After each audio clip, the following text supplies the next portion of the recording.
Hello friends, నేను మీ unlucky బాయ్‌ని చెప్పాను కదా. మొన్న రీసెంట్‌గా నేనైతే అంటే వనమూలికల గురించి చెప్తాను, బ్యాక్ పెయిన్ గురించి చెప్తాను నెక్స్ట్ వీడియోలో అని చెప్పాను కదా.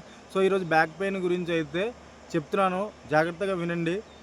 మన చుట్టుపక్కలే దొరికేటటువంటి వాటిలతో మనం బాగా అయిపోవచ్చు. ఎందుకంటే మన మన తాతలు ముత్తాతలకి హాస్పిటల్స్ అవి ఉండేవి కాదు. వాళ్ళు ఎట్లా బాగవుతుండరు, ఈ నాటు వైద్యపు వనమూలికలతోనే కదా బాగవుతుండరు.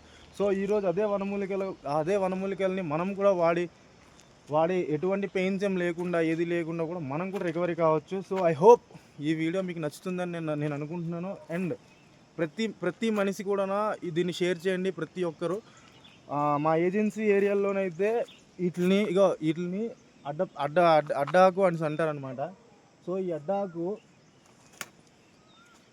ఈ అడ్డాకుని తీసుకొని ఒక మట్టి అంటే దీంట్లో ఈ అడ్డాకుని తీసుకొని దీంట్లో కాంగు నూనె అని అంటారు అనమాట. కాపుతారు ఆ నూనెతో.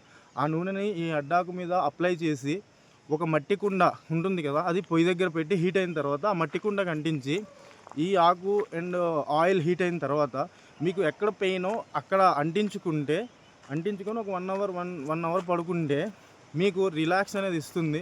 సో ఇలానే ఇంకా ప్రతిదీ ముడుకుల నొప్పికి కానీ, ఇప్పుడు కీళ్ళ నొప్పులు, ముడుకుల నొప్పులు, పాదాల నొప్పులు అంటారు కదా, వాటికి కూడా ఇవి కాంగు నూనెతో అంటే వేడి చేసి అంటించుకుంటే పెయిన్ అనేది తగ్గుతుంది.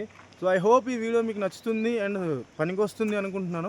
సో గాయ్స్, డెఫినెట్గా ఇంకో వీడియో అయితే చేస్తాను. నెక్స్ట్ వీడియో ఓవర్ హీట్ అంటే మనిషిలోని ఓవర్ హీట్ అయిపోయి వేడి చేసి మోషన్స్ అయినా లేకపోతే కళ్ళు మంటలు ఏవైనా వచ్చినా కూడా ఇన్ కేస్ దాన్ని ఎలా తగ్గించుకోవాలి సింపుల్గా హాస్పిటల్కి వెళ్ళకుండా అన్న దాని మీద నేనైతే చేస్తాను. సో సపోర్ట్ చేయండి అండ్ మెయిన్ థింగ్ సబ్స్క్రైబ్ చేసుకోండి, గంట కొడితే వీడియోస్ అనేవి మీకు నోటిఫికేషన్లు అందుతాయి. సో లొకేషన్ చూడండి ఎంత బాగుందో, ది బెస్ట్ లొకేషన్లో మనమైతే ఉన్నాము, చూసారు కదా. So I hope, thank you so much, love you all and ఇలాగే సపోర్ట్ చేయండి. నేను మీ అన్లక్కీ బాయ్ నగి.